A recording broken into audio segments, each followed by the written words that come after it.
بێ ئازاری دەبێ بەڵام ئێمە هاوڵاتیان و کۆمەڵانی خەڵکی کوردستان دڵنیا ئەکەینەوە ئەوەی کەم دەرامەتە ئەوەی فەقیرە ئەوەی هەژارە کەمترین ئازاری پێئەکا لە هەموو هەوڵەکانمان لە هەموو چاکسازیەکانمان ئێستا ئێمە ئیشەکەمان دانیشتەکەی ئەمڕۆمان لەگەڵ ئەم بەڕێزانە بە حزوری ئەم دوو برای خۆشەویستەمان ئەوە بووە چۆن بتوانین دڵنیاییەک بینەوە بە مامۆستایانی بەڕێز کە بتوانن بەردەوام بن بە جێبەجێکردنی ئەرکی سەرشانی خۆیان بۆ ئەوەی کە لە خەمی حکوومەتە تێبگەین ئێمە لە خەمی ئەوانە تێبگەین تاکو پێکەوە شان بەشان دەستە ناو دەست کێشەکانمان چارەسەرکەین و نەهێڵین ئەم دۆخە خراپتر بێ بەڵکو و ئارامی کەینەوە بەرەو باشی بیبین.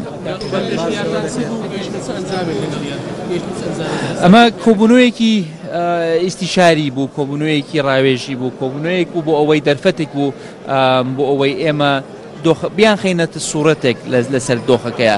سوپاسی شانەکەین کە بەم جومعەیە لە گەرمیان و لە زاخۆوە هاتوونەتە هەولێر بۆ بەشداربوون لەم کۆبوونەوەیە. بەڕاستی جێی سوپاس و دەستخۆشیە کە ئەو ینی ئەهمیەتە دراوە بەم دەرفەتە.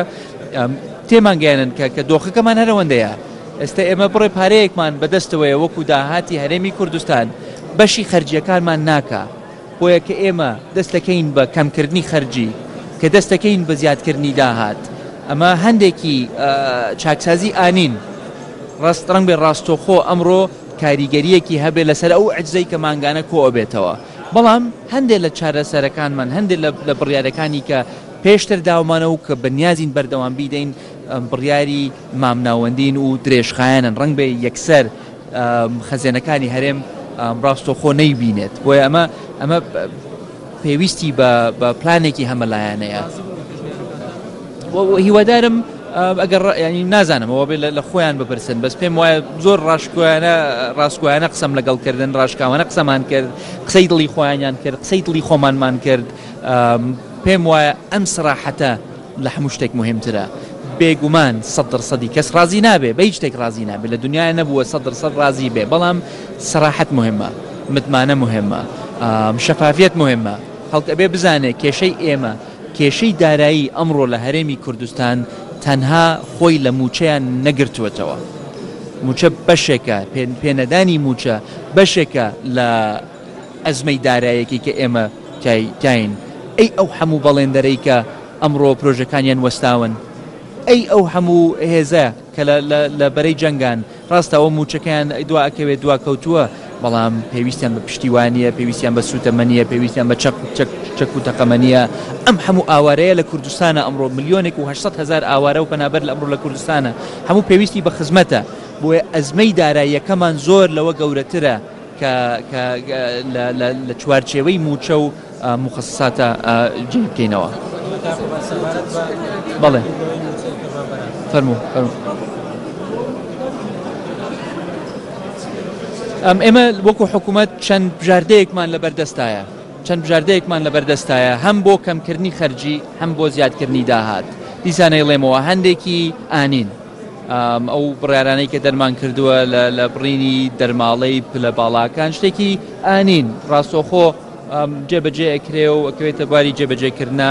هەندێشتی تریشە کە ئێمە بەڕاستی ئەمە ئەتوانین بڵێ ماوەی ساڵێکە کە بەجددی مەلەفی اقتصاد ئەو بووەتە ئەولەوێتی حکوومەتەکەمان شان بەشانی ئەولەوێتی شەڕی داعش. بەڵام ئێستا مەلەفی دارایی ئەولەوێتی حکوومەتەکەمانە.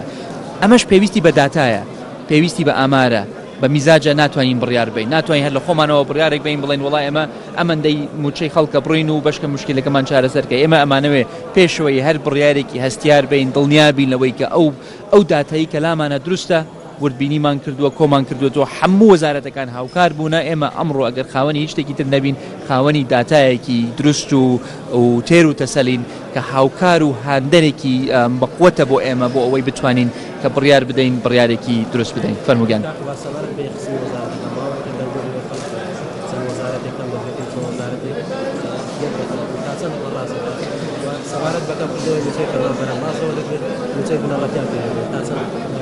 خۆی هەندێک لەو پێشنیارانەی کە پێم وایە گەیشتونەتە ڕاگەیاندنەکان جۆرێک لە مبالغەیەکیان پێوە دیارە. ئێمە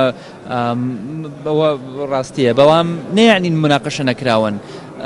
پیاچوونەوەی بە هەیکەلێتی حکوومەت پێویستە و لیژنەیەکیشمان پێکێناوە بۆ پیاچوونەوە بە هەیکەلیەتی حکوومەت.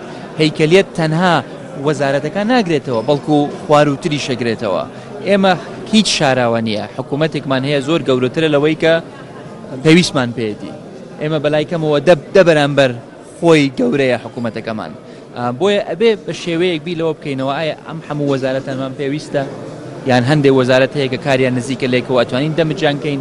ئەگەر دەمەجیانکەین ئەوە کێشەکەمان چارەسەرەکە یان چارەسەری ناکە. ئێمە هیچ لەوە دوودڵ نین لەوەی کە ئێمە ئەزانین ئەو کەرەستەی کە ئێمە ئەمڕۆ هەیە کە ئێمە بەکاریهێنین بۆ حکومڕانی نەگونجاوە بۆ ئەم دۆخەی کە ئێمە ئەمڕۆتیاین. ڕنگ بێ زمانێک کە پارەیەکی زۆرە هاتە کوردستان زۆر تەبیعی بوو بێت، حکوومەتێکی زۆر گەورەمان هەبوو بێت، داهاتەکانی کوردستانمان تەوزیع کردبێ بەسەر ئەم هەموو فەرمانبەرانە کۆخۆ ئەمە خەڵکێکی زۆر سوودمەند بووە لەو داهاتەی کە تاکو ئێستا هاتووەتە حکوومەتەکەمان.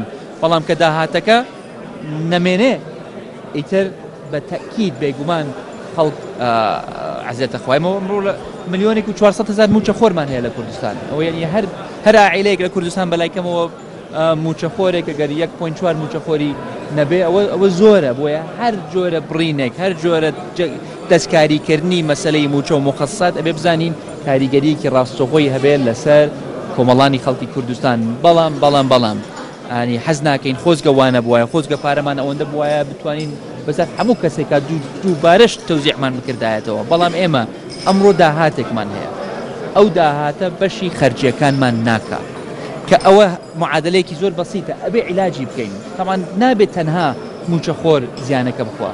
ئێمە ئەمڕۆ دەستمان کردو بە چاکسازی لە کەرتی کارەبا، دەستمان کردو لە چاکسازی لە کەرتی سوتەمەنی. ئەمە ئەمڕۆ وەکو حکوومەت خەریکە ڕۆژە دوای ڕۆژ ئەکشینەوە لە کەرتی سوتەمەنیەوە. لە زۆر شوێنە ئێستا بازاری سوتەمەنی ئازادە و کاریگەریشی هەبووە کە منافەسەی بازار دروستە بێ. سعری بەنزین ئەمڕۆ دابەزیوە لە چاو چەند مانگێک لەمە پێش لە چاو 6 مانگێک لەمە پێش دابەزیوە. و ئێمە وەکو حکوومەت ئەمانەوە بکشینەوە. کەرتی کارەبا پێویست بە ڕفۆرمێکی زۆرە، زۆر دواکەوتوین لە کەرتی کارەبایە. ئێمە ئێستا تاکو ئێستا بەشێکی وێسکەی کارەباکانمان بە گازۆیل بەکارەهێنرێن. ئێمە بڕیارمان داوە ئێمە ئەوەی کە بە گازۆیل لە بەرەبەرە قەپاتی کەین یان بە غازی سروشتی بەکار بهێنرێن یان بە گەرمای وێسکەکانی تر کە ئێستا کەوتونەتە گەڕ خۆشبەختانە لەم 1-2 مانگەیە ئەتوانین 4/1 گازۆیل بگۆڕینەوە بە تاقە لە تاقەی پاک تاقەی هەرزان لە گەرمای وێسکەکانی ترەوە. ئەوە کولفەیەکی زۆر لە حکوومەت کەمەکاتەوە بە چاکسازی لە کەرتی سوتەمەنی بە چاکسازی لە کەرتی کارەبا ئێمە خەرجیەک کەمەکەینەوە. لە عینی کاتیش ئەبێ داهات زیادکەین.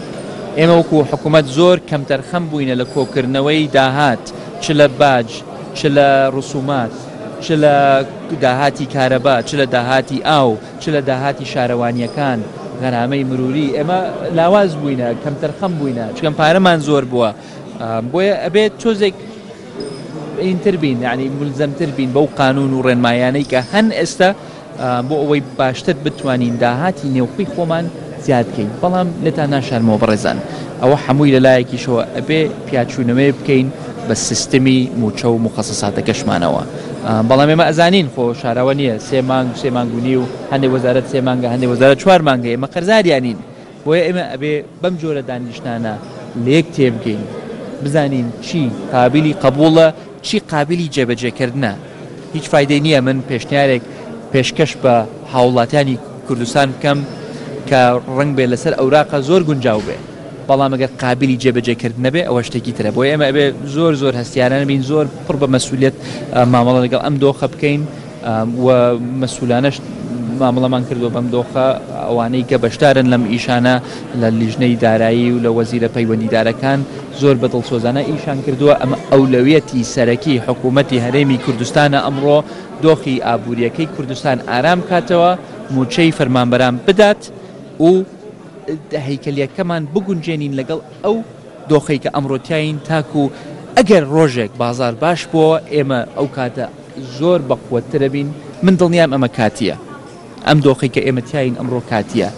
بەڵام چییە مناقەشە ئەکرێت ئایا ئەم کاتیە 3 مانگە 6 مانگە 9 مانگە ساڵێکە ئەوە شیکەر و تا ئەوانەی کە ئەم دۆخە تەحلیلەکان ئەتوانن مناقەشەی بکەن. بەڵام کاتیە بەڵام فرسەتیشە فرسەتە بە خۆمانە بچینەوە فرسەتە چاکسازی بکەین فرسەتە شەفافتر بین و ئەوەی کە بە ئێمە ئەکرێت ئەیکەین سەری میلەتی خۆمان بەرزەکەینەوە دەستخۆشی لە خۆڕاگری خەڵکی خۆمانەکەین خەڵکی کوردستان بەڕاستی ئیسلماندویانە خۆڕاگرن فەرمانبەر خۆڕاگرن هێزی پێشمەرگەمان خۆڕاگرن جێی شانازین مامۆستایان بە تەکیل خۆڕاگرن جێی شانازین بۆ ئێمە بۆیە ئێستا ئەرکەکە سەر شانی ئێمەیە سەریان بەرزکەین میلەتەکەمان خینەوە سەر دۆخێکی ئارام و حکوومەتەکەمان بخینە سەر ڕێچکەیەکی دروست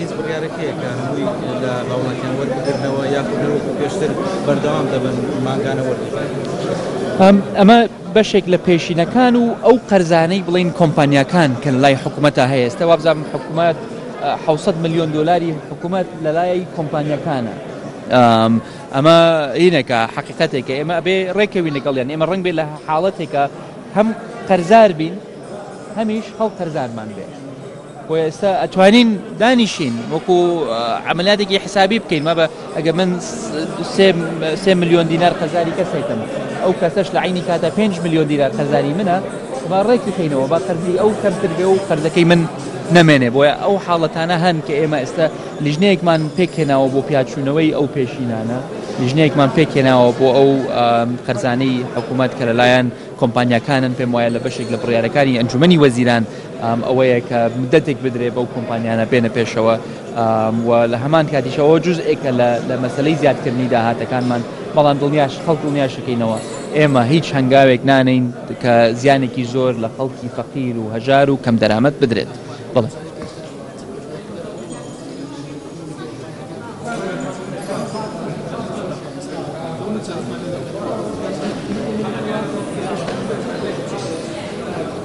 هەرچ شتێک بکەین دیسان ڕەچاوی ئەوەکەین کە ئێمە نایڵین پارەی خەڵک بفەوتێ ئێستا ئێمە سێ مانگونیوە بڵێن لای ساڵی 2015 هێشتا قەرزاری فەرمانبەرانی خۆمانین ئەو پارەیە نافەوتێ ئەگەر درەنگیش بدرێتەوە خەڵک دڵنیا ئەکەینەوە پارەیان نافەوتێ